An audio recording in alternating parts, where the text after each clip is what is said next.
आज सर्वोच्च न्यायालयामध्ये पक्षांतरबंदी कायदा आणि निवडणूक चिन्ह याच्यावर चर्चा अपेक्षित आहे।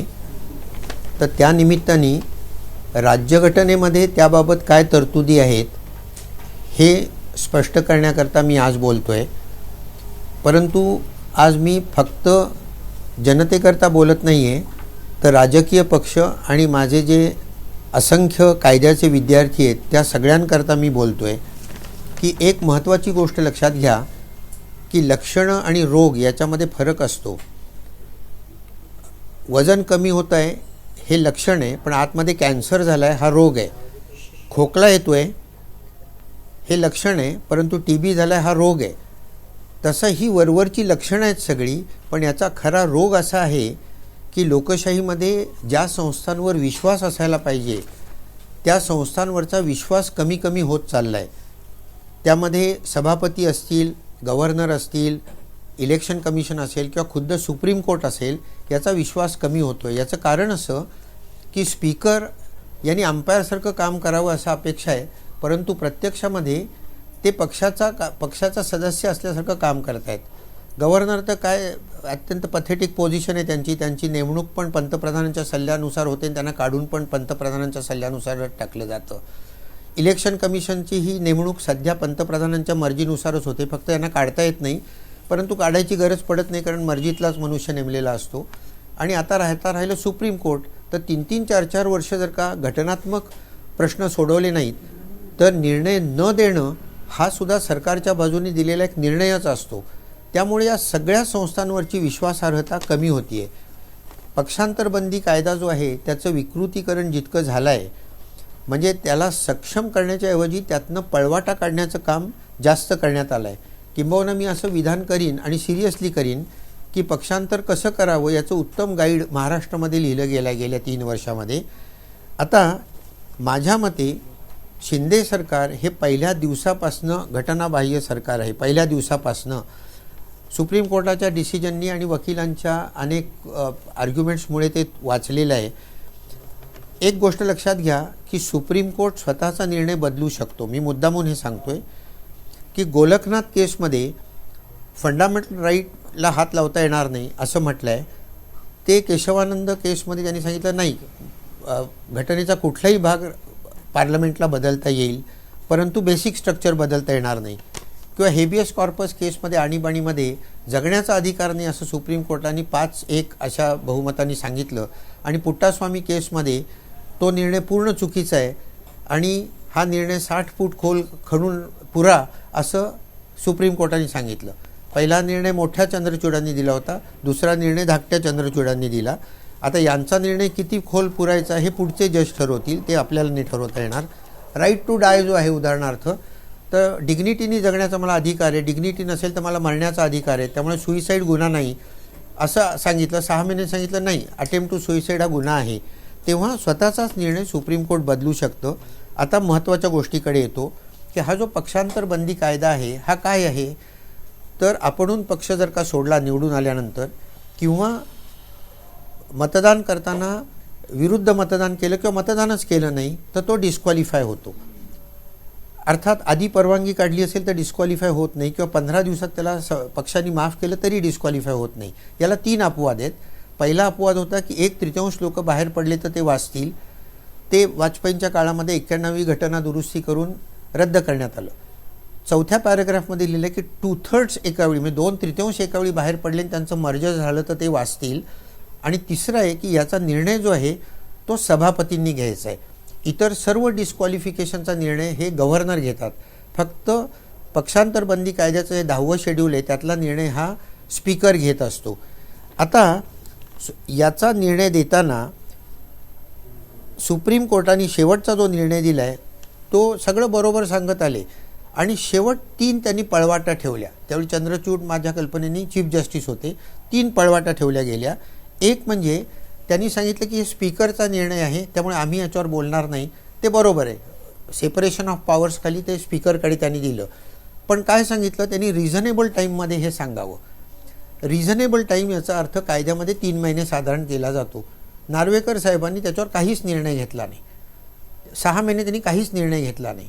तेव्हा स्पीकर हा पक्षाच्या आदेशानुसार वागतो हे सुप्रीम कोर्टाला माहिती आहे, तेव्हा त्यांनी किती वेळात हा निर्णय द्यायचा आहे सांगायला पाहिजे होतं, ते सांगितलं नाही. दुसरी गोष्ट, 2/3 एकाच वेळी गेले पाहिजेत हे स्वच्छ शब्दात लिहिलेलं आहे, ते सुप्रीम कोर्टाने क्लिअर केलं नाही.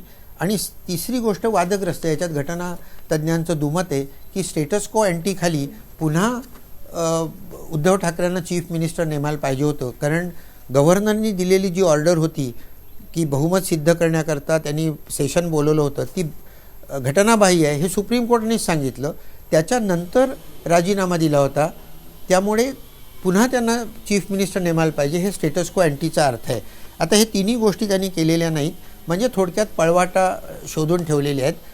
त्यामुळे मी मगाशी सांगितलं तसं मी काही साहित्यातला मनुष्य नाही, परंतु सुरेश भटांची कविता आहे की गर्जित गारद यांच्या सामील रामशास्त्री, मेल्या विण्या मड्याला आता उपायवा नाही.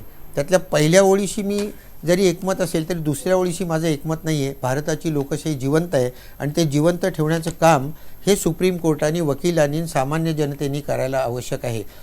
वकिलांकरता मी एवढंच सांगेन की वकिलांनी भारताच्या हिताचं काय आहे त्याचा विचार करायला पाहिजे.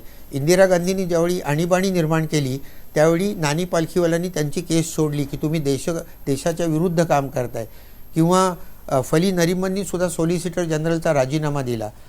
तेव्हा आपण जे करतोय ते लोकशाहीला बाधक नाही ना, केवळ पैसे मिळत आहेत म्हणून आपण वकिली करतोय हा वकिलांनी. आणि शेवटचं सांगतो मी थांबतो, सिसोदियांची केस झाली, 17 महिने त्यांना जेलमध्ये ठेवलं होतं, त्यांना बेल दिली सुप्रीम कोर्टाने, आपचे सिसोदिया. आणि त्यावेळी सुप्रीम कोर्टाने असं सांगितलं की हा जो प्रोसिजर आहे हा न्याय मिळवून देण्याकरता आहे, त्याचा दुरुपयोग नाही करायचा आहे. आणि त्यांचं वाक्य फार भेदक आहे की procedure is the handmaiden of justice and not the mistress of justice. म्हणजे तुम्ही हा जो प्रोसिजर फॉलो करताय हा मदतनीस आहे, रखेल नाही आहे तुमची की ज्यानुसार तुम्ही न्याय पुढे ढकलू शकाल. तेव्हा हे सर्व वकिलांनी लक्षात ठेवायला पाहिजे. दुसरा जो मुद्दा आहे आजचा तो म्हणजे पक्षचिन्ह कोणाला द्यायचं, त्या बाबतीत सुद्धा सुप्रीम कोर्टाने आता क्लॅरिटी आणणं अत्यंत आवश्यक आहे. एक गोष्ट लक्षात ठेवा की हा अधिकार इलेक्शन कमिशनला आहे. सिम्बल्स ऑर्डर 68 खाली 15व्या परिच्छेदामध्ये लिहिलेलं आहे की 2 गटांमध्ये कोणाला द्यायचं, तर एक त्या पक्षाची घटना वाचायची, त्याप्रमाणे कोण काम करत आहे ते बघायचं, घटनेच्या पक्षाच्या संघटनेमध्ये कोणाला बहुमत आहे ते बघायचं, आणि कायदेमंडळात कोणाला बहुमत आहे ते बघायचं. या सगळ्या गोष्टींचा विचार करून पक्षचिन्ह कोणाला द्यायचं हे ठरवायला पाहिजे. प्रत्यक्षामध्ये फक्त कायदेमंडळातला विचार करून पक्षचिन्ह आत्ता दिली गेली आहेत. त्यामुळे सुप्रीम कोर्टाने याच्यावरही योग्य तो कायमचा निर्णय द्यायला पाहिजे. आता एक गोष्ट लक्षात घ्या की या सगळ्याच निर्णयाला ॲकॅडेमिक व्हॅल्यू आहे. म्हणजे आता शिंदे डिस्क्वालिफाय झालं असं त्यांनी जरी म्हटलं तरी त्यांची मुदत संपून गेलेली आहे, ते की आत्ता डिस्क्वालिफाय होत नाहीत. परंतु याचं महत्त्व असं आहे की हा प्रिसिडंट पडतो आणि पुढच्या काळात अशा चुका करता येणार नाहीत. आता बोमई केस झाली, त्याच्यामध्ये कितीतरी दिवसांनी बोमईचा निकाल लागला, पण ते काय निकाल लागला की एखाद्या चीफ मिनिस्टरला बहुमत आहे की नाही हे विधानसभेच्या फ्लोअरवर ठरवायचं, हे राज्यपालांनी किंवा प्रेसिडेंटनी ठरवायचं नाही. आता हा जो 9 जजेसनी निर्णय दिला हा कायमचा कायदा झाला भारतामध्ये. त्याचप्रमाणे आत्ता सुप्रीम कोर्टाने पक्षांतरबंदी म्हणजे काय आणि पक्षचिन्ह कोणाला द्यायचं याच्याबद्दलची सुस्पष्ट सगळी जजमेंट जी आहे ते देणं मला आवश्यक आहे. पुन्हा सांगतो की भारताची लोकशाही भक्कम करण्याची जबाबदारी ही घटनेनी जी अपेक्षित आहे तुमच्याकडनं, मग स्पीकर असो, गव्हर्नर असो, इलेक्शन कमिशन असो किंवा सुप्रीम कोर्ट असो, त्यांनी त्याप्रमाणे वागायला पाहिजे. तर आपण कदाचित 100 वर्षांनी म्हणजे 2047ला स्वातंत्र्य मिळाल्यापासून सुपर पॉवर स्टेटसला जाऊ शकू. आभारी आहे. सर, पक्ष चिन्ह जर उद्धव ठाकरेंना मिळालं म्हणजे धनुष्यबाण, जर समजा कायद्याचे जे प्रिन्सेस आहेत त्याच्यानुसार धनुष्यबाण जर उद्धव ठाकरेंना मिळालं तर एकनाथ शिंदेचं काय होईल, ते अपात्र होतील? कारण नाही, अपात्र नाही होते. तो जो गट आहे त्याचं चिन्ह काढून घेतलं गेलं, त्याला दुसरं चिन्ह मिळू शकेल, तो गट तसाच राहील. किंबहुना त्या गटातले लोक पुन्हा कुठे गेले, समजा उद्धव ठाकरेंकडे गेले तर ते डिस्क्वालिफाय होतील. ते तोच पक्ष आहे, त्याचं चिन्ह बदललं, फक्त पक्ष तोच आहे. आता या बेसिक गोष्टी सुप्रीम कोर्टाने क्लिअर करायला पाहिजेत. तुमचा प्रश्न अगदी बरोबर आहे. 24 विधानसभा लोकसभा त्याच पक्षाने चिन्हाव शिंदेंनी सगळ्या लढवलेत. आता ते जे निवडून आलेले सभासद किंवा सदस्य आहेत, त्यांना काही धोका निर्माण होऊ शकतो काय? कुठलाही धोका नाही. तुम्ही निवडून जो आलात त्या तो जी पक्ष आहे त्याचं चिन्ह काही का असे ना, तो पक्ष तुम्हाला सोडता येणार नाही आणि तुमची इलेक्शन व्हॅलिडच आहे. म्हणजे आता शिवसेनेच्या चिन्हावरून पक्षावर निवडून आलेले सगळे ग्राह्य धरले जातील 100%. सगळं जेव्हा झालं ना, त्यानंतर आता पुलाकडून बरंचसं पाणी गेले. 2 मोठ्या निवडणुका झाल्या, विधानसभा, लोकसभा, आता महापालिका, स्थानिक स्वराज्य संस्थांच्या निवडणुका. ह्या सगळ्यानंतर हा निकाल अपेक्षित असणं, काय निकाल येऊ शकतो आणि त्या सगळ्या निवडणुकीवर काय परिणाम होऊ शकतात याचे? मी एक 15 वर्षापूर्वी सुप्रीम कोर्ट काय निर्णय देईल हे सांगू शकत होतो. आज सुप्रीम कोर्ट काय निर्णय देईल हे मी सांगू शकत नाही. कारण मी तुम्हाला सांगितलं तसं की ही विश्वासार्हताच कमी झालेली आहे आपली. शेवट असं आहे की सुप्रीम कोर्ट जज 65व्या वर्षी रिटायर झाला की त्याला उत्तम ॲम्बॅसिडर नेमायचं का गव्हर्नर करायचं हे पंतप्रधानांच्या हातात असतं.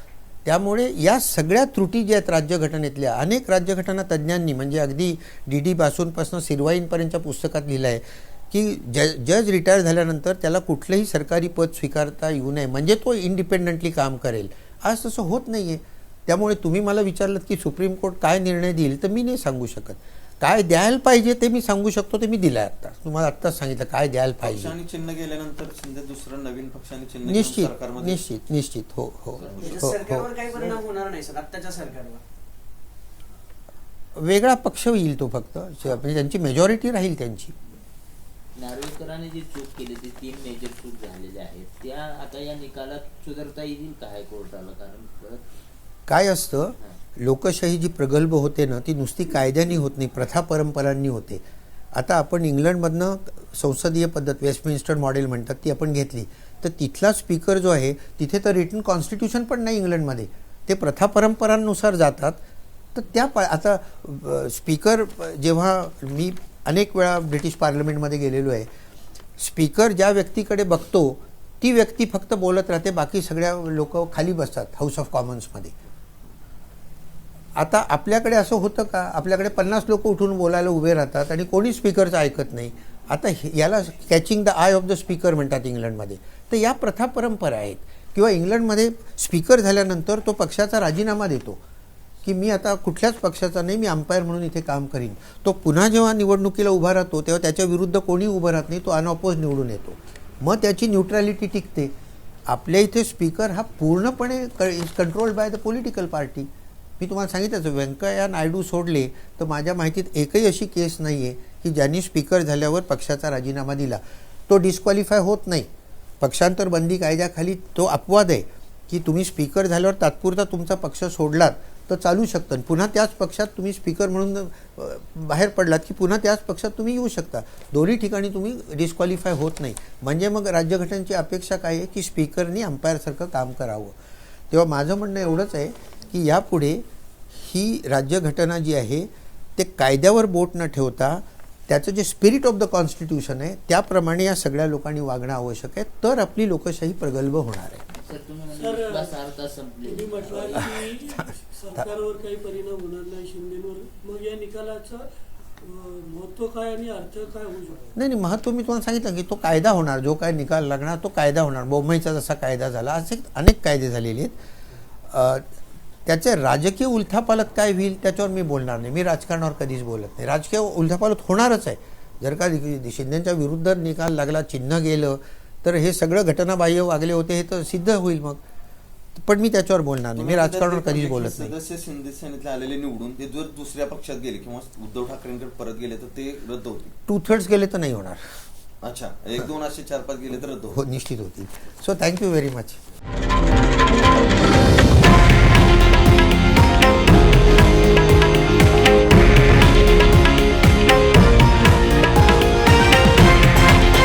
हे आहे देशातील नंबर 1 न्यूज नेटवर्क आणि आपण पाहत आहात TV9 मराठी, एकमेव.